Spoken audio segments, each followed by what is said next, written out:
Call it the royal trump card. King Charles dispatched to Washington on a state visit at perhaps the lowest point in the special relationship in at least 7 decades. We'll ask if catering to Donald Trump's enthusiasm for the British crown can dispel the bad blood over tariffs, the war in Iran, repeated jibes by the U.S. president to make Canada the 51st state, Canada a Commonwealth member whose head of state happens to be the same Charles III, invited to address Congress and feted at a state dinner.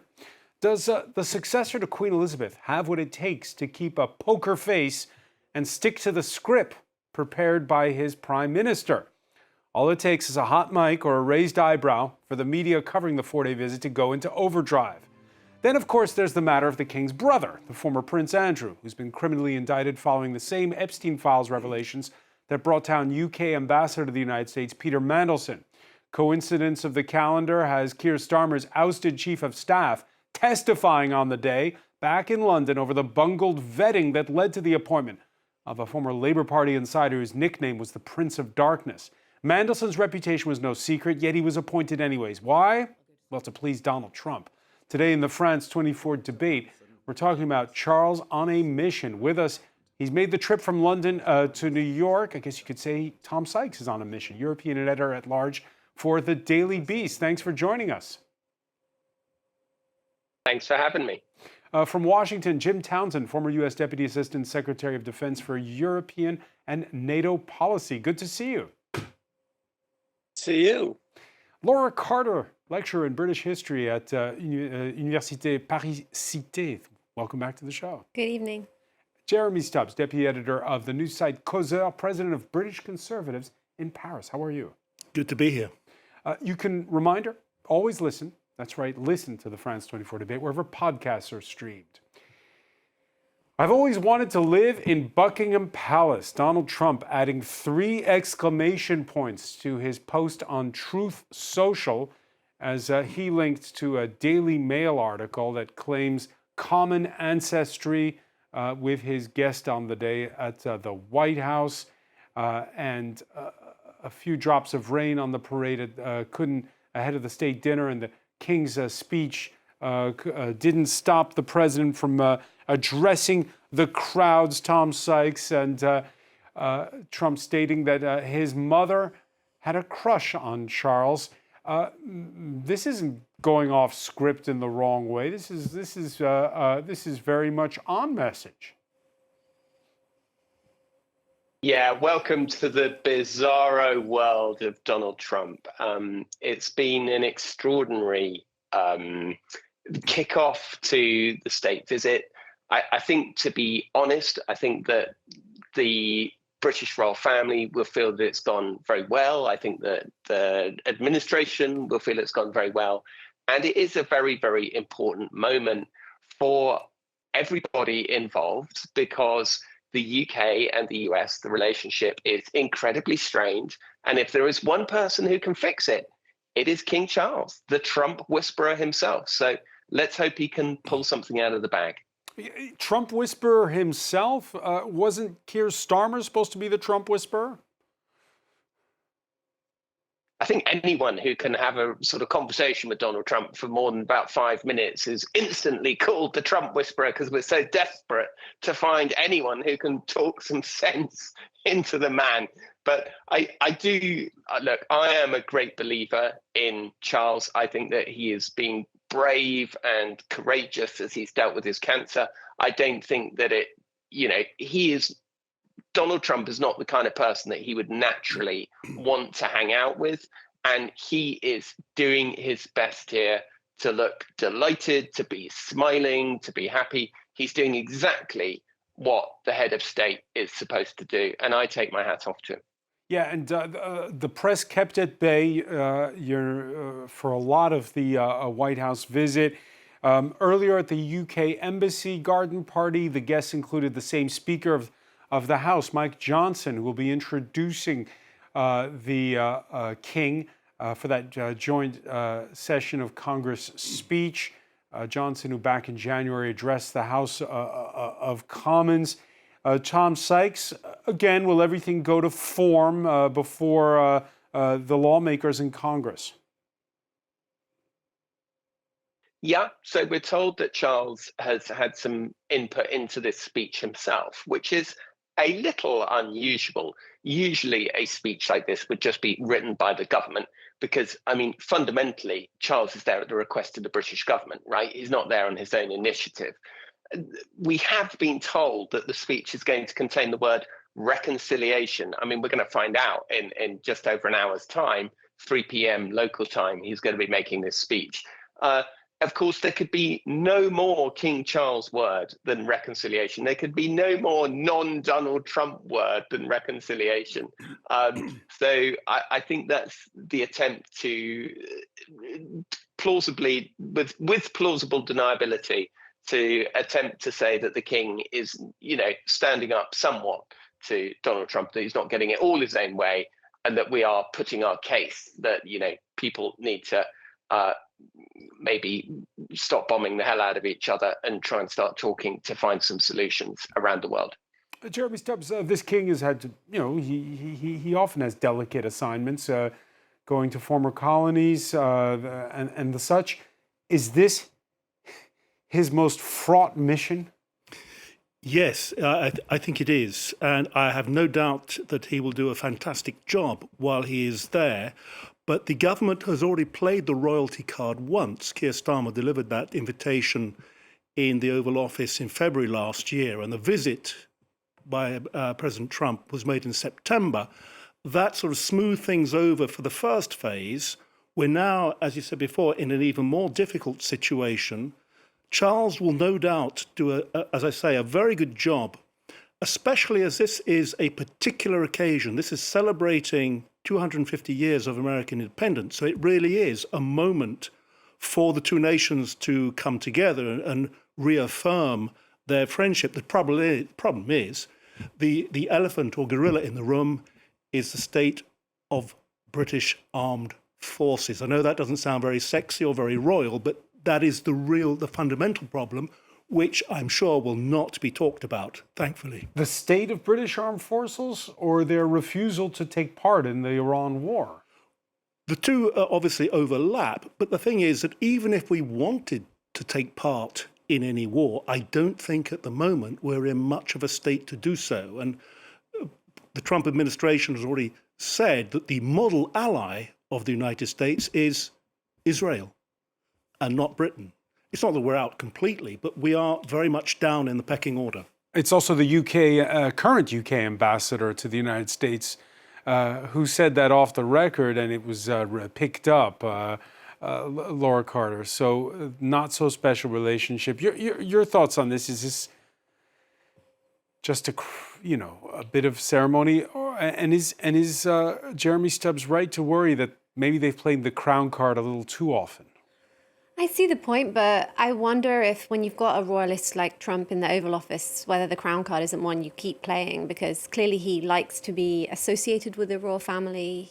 He's a royalist, you're saying? I think so, yeah. He's much more a royalist than he is a fan of the British Labour Party, put it that way. So, he's someone who likes that association. He likes the pageantry. So it's the hardest soft power card Britain has while Trump's in office. And I think they'll probably keep playing it until it's dropped on the floor.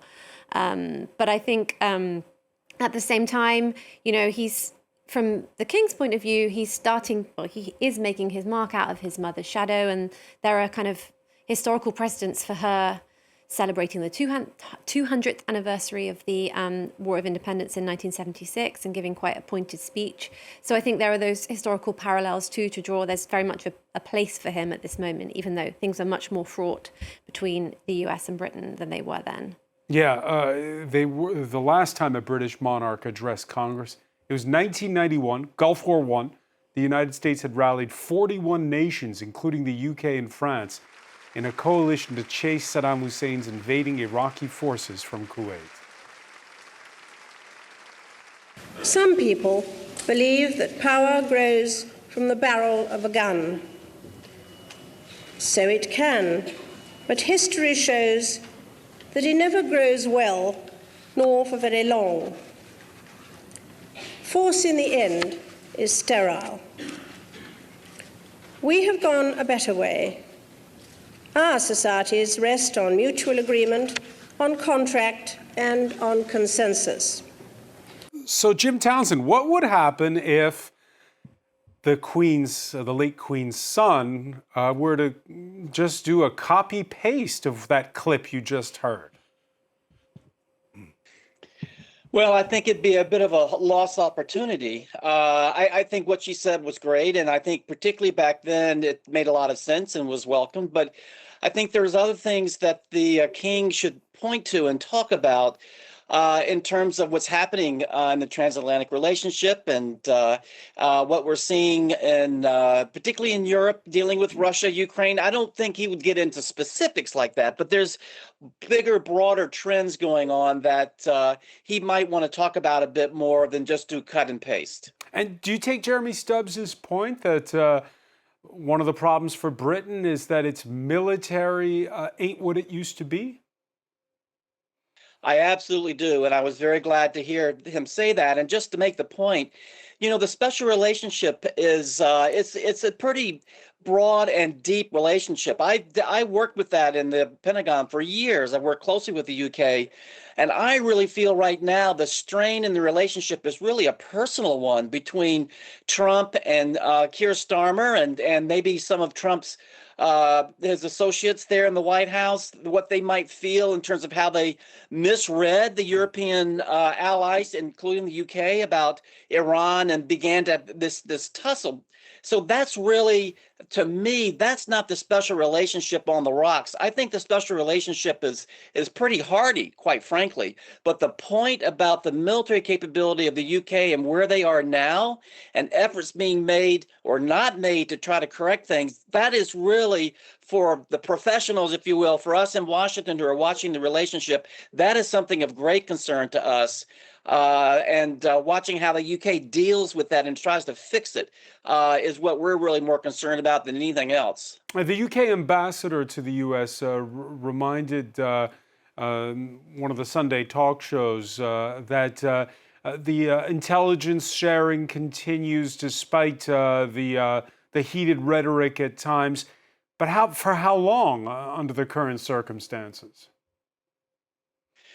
Well, that's an important point. The intelligence relationship is part of that special relationship, too.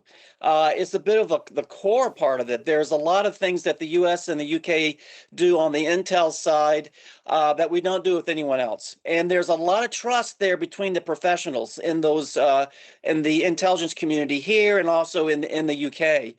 I think there is concern at the professional level as far as sharing information that Trump might accidentally release, in a Oval Office discussion or something like that. So I think in terms of sharing between the two, there is some second thought being given about should we really give this to Washington or hold it back for better times.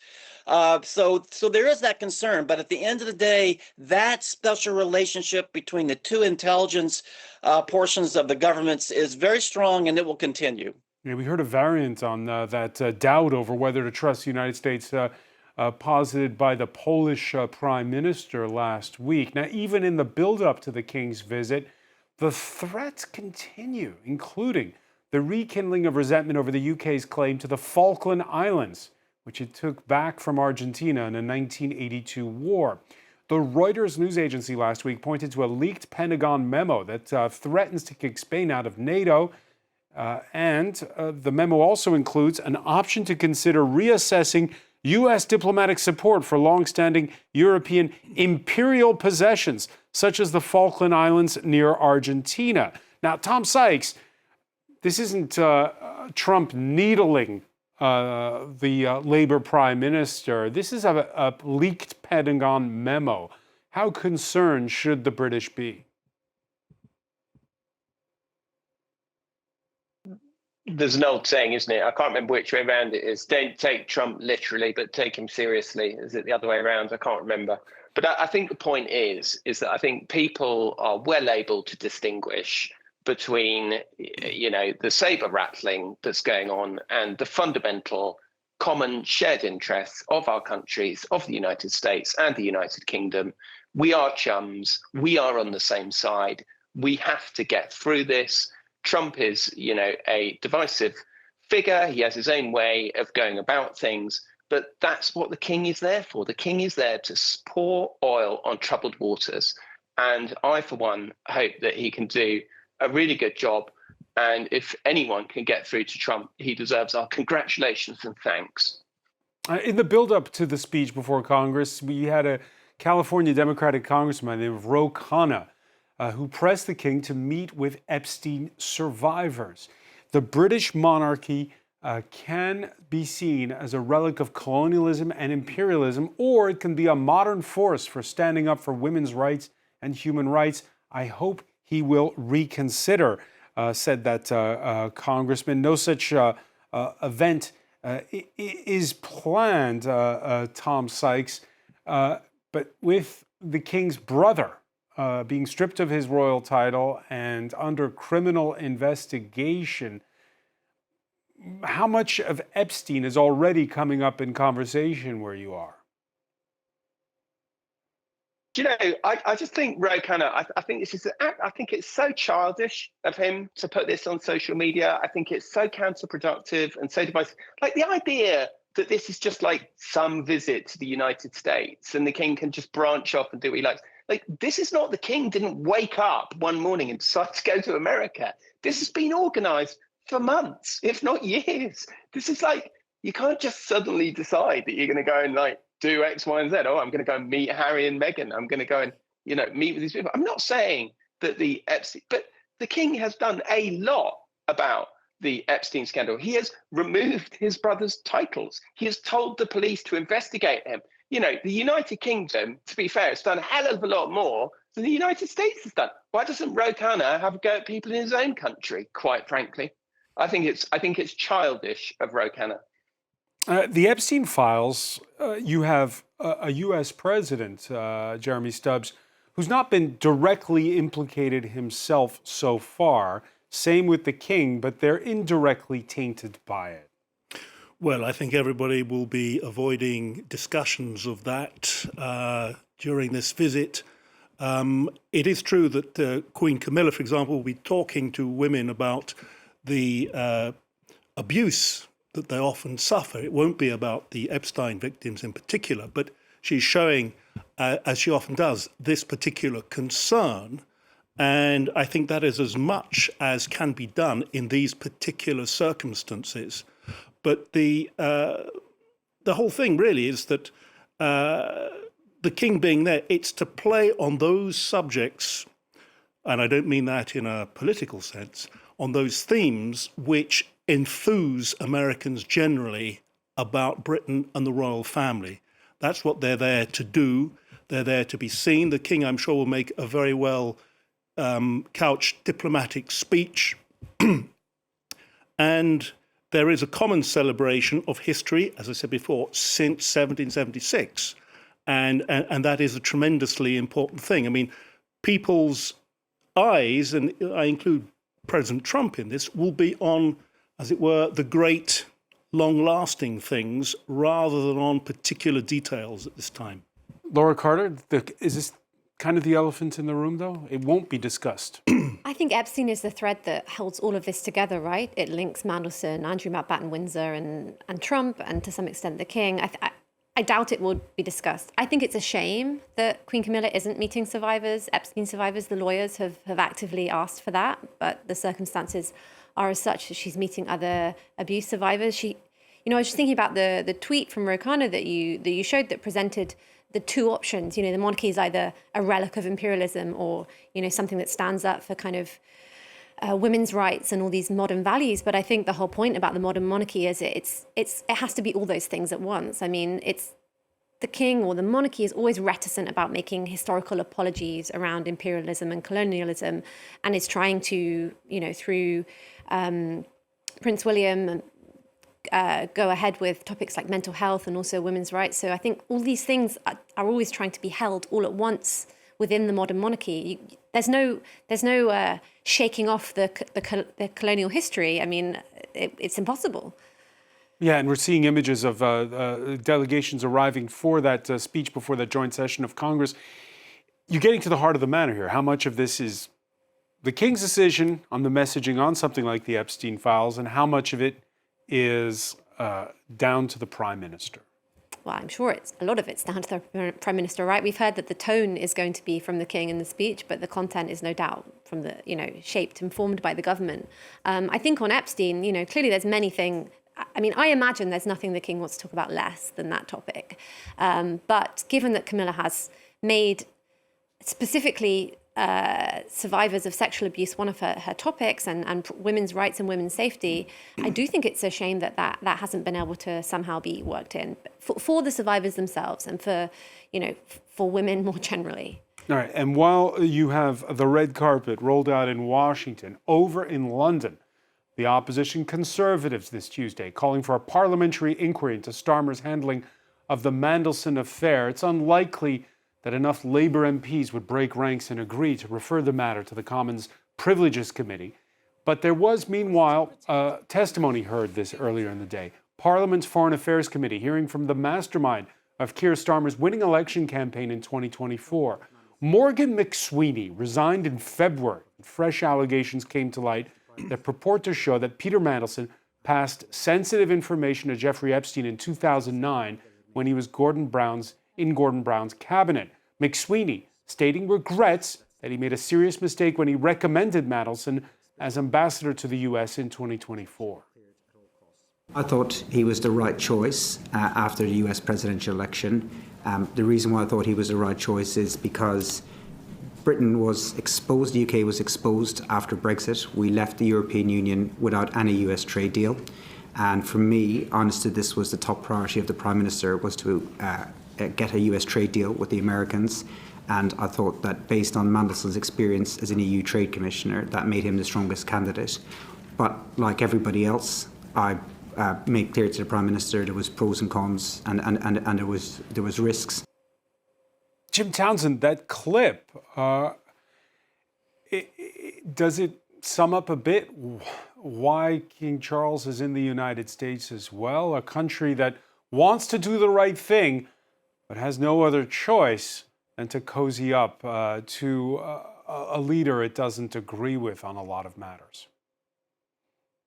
Well, I think we all want to do the right thing at the end of the day. But I think in terms of the clip and the visit, there's a time and a place for everything. And I think right now, as many of your colleagues just said, right now isn't necessarily the right timing to do something along those lines. There's a lot of other work that's got to be done on both sides of the Atlantic dealing with this case. And I think there come a time when there could be reaching out to the survivors in such a manner as was described. But I don't think that time is during this visit. The time's not during this visit, Tom Sykes, perhaps, but it is amazing how Jeffrey Epstein has inflicted so much political damage on both sides of the Atlantic.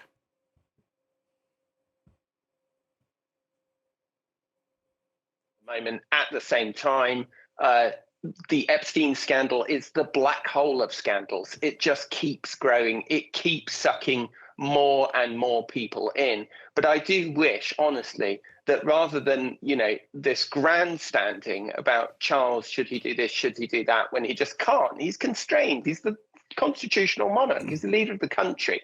I do wish the Americans would get their own house in order, frankly, and take some action against some of the people, many, many, many men who are mentioned in the Epstein files in America who have not faced any consequences at all, unlike what's happened in my own country.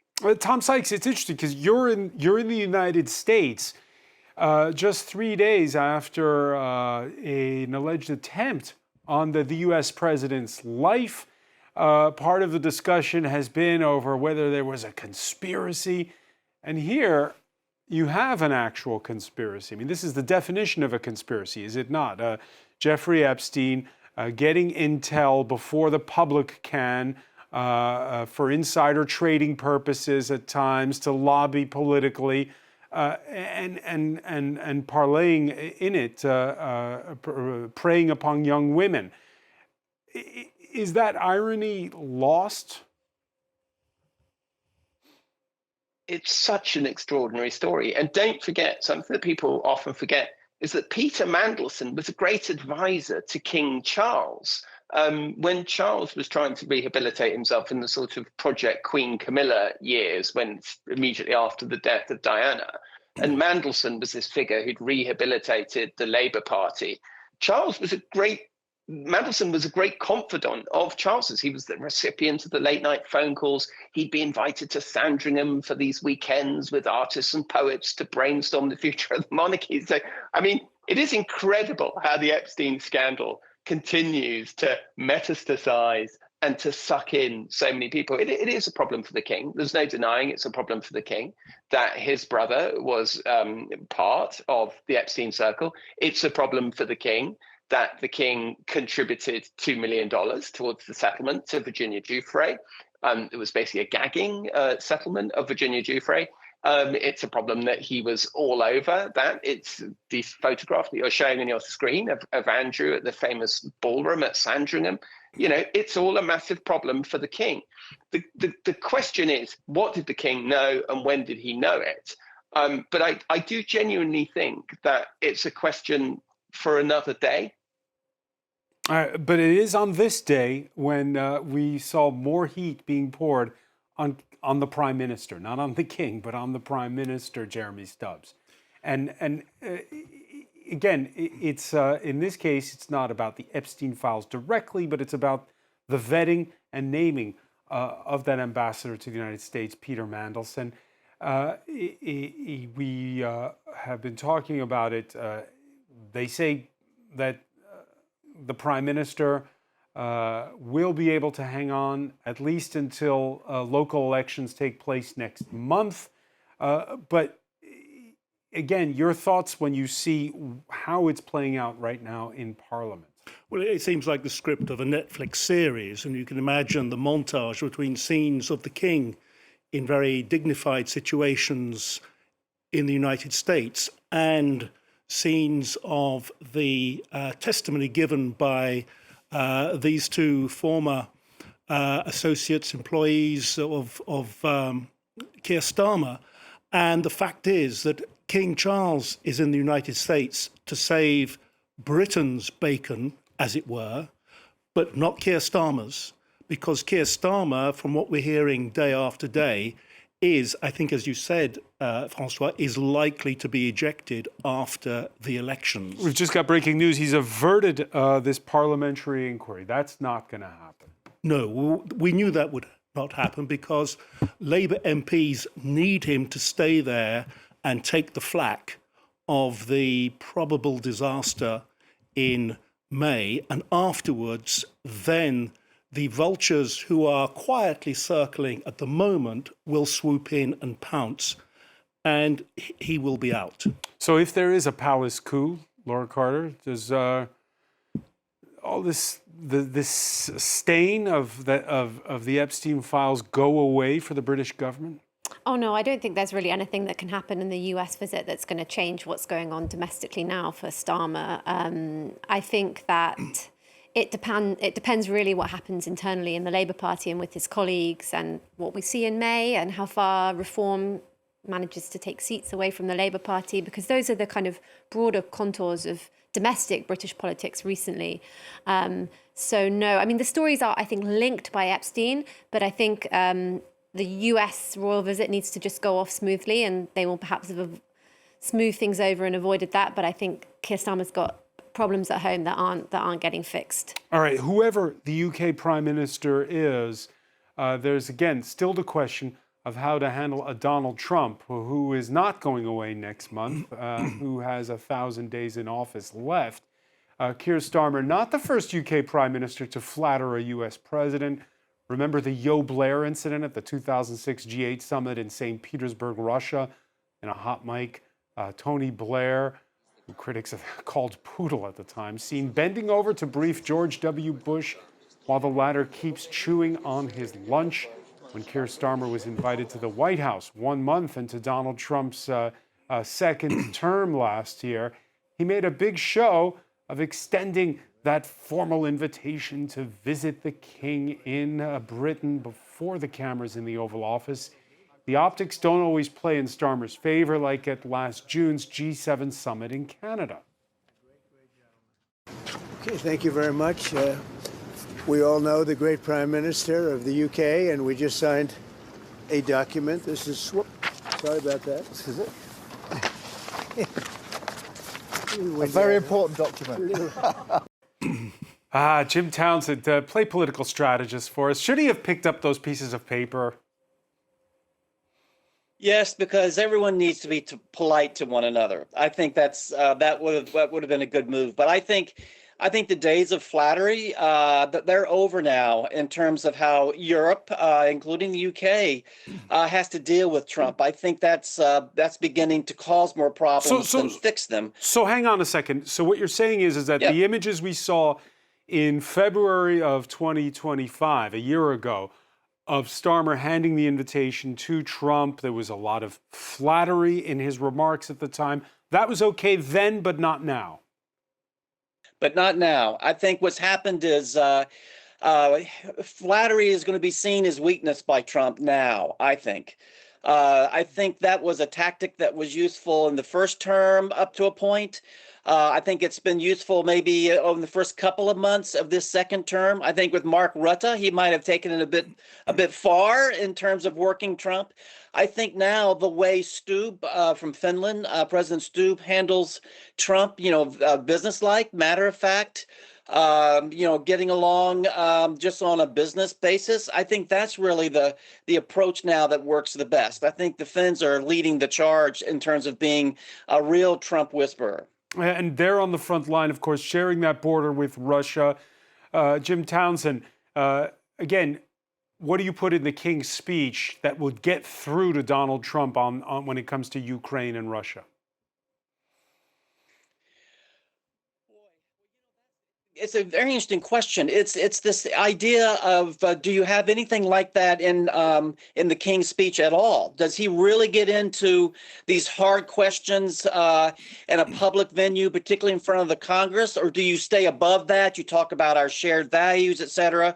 And I think if you want to have him talk about Russia and Ukraine, I think he should probably use a light touch, but just make sure he makes the point that the Russia we're dealing with right now is a one that we have got to be very careful with, concerned about, and that we've got to particularly give strong support to Ukraine.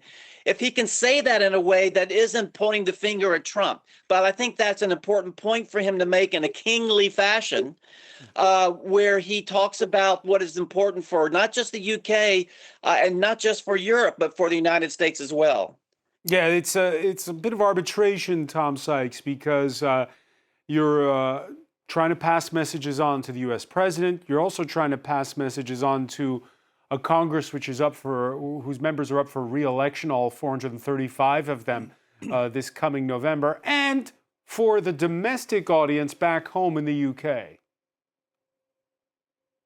At the risk of disagreeing with an esteemed political operator like Jim, I would suggest that it's probably we can still flatter Donald Trump, and maybe that's what the King is there for. And maybe our politicians can stand up to him on one side and the King can flatter on the other. But yeah, of course, huge domestic audience. Just to mention that is some reporting now just coming out saying that the King will acknowledge the Epstein victims in the US Congress speech. I mean, we'll have to wait and see. Obviously, will it be some roundabout acknowledgement of, in general terms? But yeah, really important speech coming up, in just about an hour's time. A historic occasion. Laura Carter, again, it's there was a consensus here on the panel that the current UK Prime Minister would be out soon. Again, what tone does the UK take going forward when it comes to the United States? Some are calling this the biggest crisis the two countries have had since the Suez Canal in 1956, when the Americans pressured the UK and France to stop trying to overthrow the government of Egypt. Well, I think going forward, UK domestically and people are fixated on what the consequence of the Iran war are going to be for energy prices and all these kinds of things. And that is obviously directly linked to the US and Israel. Yeah, every time somebody fills the tank, they're thinking of Donald Trump's decision to go to war. Yeah, and generally speaking, he's not hugely popular in the UK amongst the kind of ordinary general public. I think it's fair to say, and that, you know, there's whispers that if the king cozies up too much to him in the speech, that will alienate you know, domestic British people.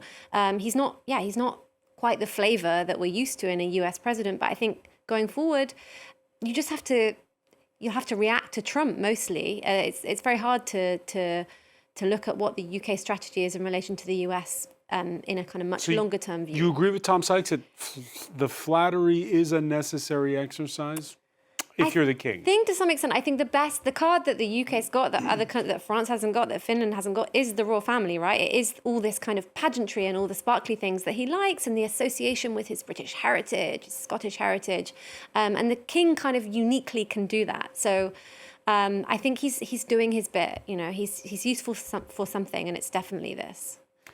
Jeremy Stubbs? I think the king's real card is not to flatter Donald Trump, but to allow himself to be flattered by Donald Trump. Most of the enthusiasm will be seen to be going that way.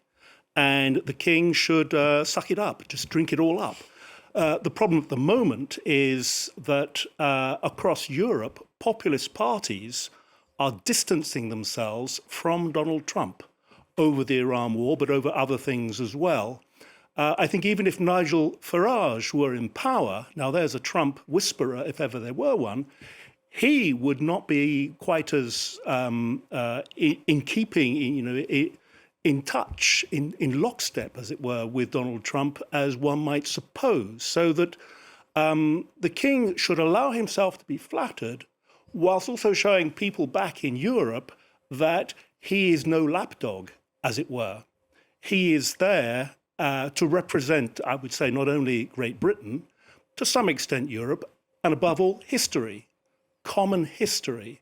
And everything should be extremely, extremely dignified, at least on the British side. I don't know what antics Mr. Trump will get up to. He has all sorts of ideas, some of them good, some of them not so good. But the king should allow himself to be flattered with dignity. You heard us, Jim Townsend, with Laura Carter, talking about that the low point, the last one being 1956, and the Suez Crisis. Is this worse? No, I don't think so. I think the 56 Suez Crisis, that was a major historic event, not just because of what was happening there in the Middle East, but it was a real swing in terms of U.S. leadership, shoulders above both France and the UK. That was a time when the U.S. began to really stride across the post World War II stage. And so that really, it was a bit of a shock, I think, both to UK and to France, as well as to the American people at the time, that suddenly Eisenhower came out like this and the US was really flexing these muscles. Because what's happening now, I guess I'll repeat myself a little bit, is so much of a political spat between politicians and personalities. It's not a big muscle movement, as we say. It is something that is the froth on the top of what's actually a strong special relationship, a people-to-people relationship between the U.S. and the U.K., the shared history, the shared values, all that come with that. If it wasn't Donald Trump up there throwing these bricks, we wouldn't be in this place right now. Except for those who worry about the military capabilities. Yeah, you say if it wasn't for Donald Trump, but again, let's go back to the original reason, for the official reason for this state visit, which is to celebrate ahead of the July 4th, will be the 250th anniversary of U.S. Independence from Britain. When you think back to the 200th in 1976, Laura Carter was talking about it earlier, the talk about shared values back then, does it still resonate the same way? There's people questioning whether U.S. democracy is what it was. Well, that's an important point. I think at its core, I think at its core, the U.S. has those values that we had in 1976 as well. At its core, I will say the demography of the United States is changing, and the U.S. itself is a bit of a different country than it was in 76. But I think that core value that links with Great Britain is still there. So but I understand certainly, again, with this administration and with Donald Trump himself, they have been doing things that makes not just Europe, but a lot of Americans wonder what's happened to our values, just in the way it's expressed by the White House and the things that Donald Trump does. But when he passes from the scene, and when the MAGA event passes a bit as well, I don't think you're going to see an America that has the changed values that it looks like when you see ICE in the streets. I think that the core U.S. is still largely what it looks like on a person-to-person basis in the main streets of America, still a bit what it was like in 76, and not what it looks like today when you see the administration policies being acted out. You hear the rhetoric, you see pictures of ICE in the street, you wonder what has happened to the United States. That is more an expression of this administration and the personalities of some of the people running it than it is to what the average American really feels. Well, let's ask the Englishman in New York, Tom Sykes. This too shall pass? Oh, I think it'll definitely pass. And I think that, we must remember everything that the United States and the United Kingdom have been through, have achieved together, shoulder to shoulder. And, Trump is a very, very difficult leader. He's not like anything we've ever seen before. He doesn't come from a political background. I think that's half of the issue. So he doesn't feel constrained by the kind of norms. And let's just hope that this too shall pass. We'll have to leave it there for now. Tom Sykes, so many thanks for being with us from New York. I want to thank Jim Townsend in Washington, Laura Carter, Jeremy Stubbs. Thank you for being with us. Reminder, see that speech at 9 p.m. Paris time, 8 p.m. in the UK, 3 p.m. in Washington by King Charles before a joint session of the U.S. Congress. Thanks for being with us here in the France 24 debate.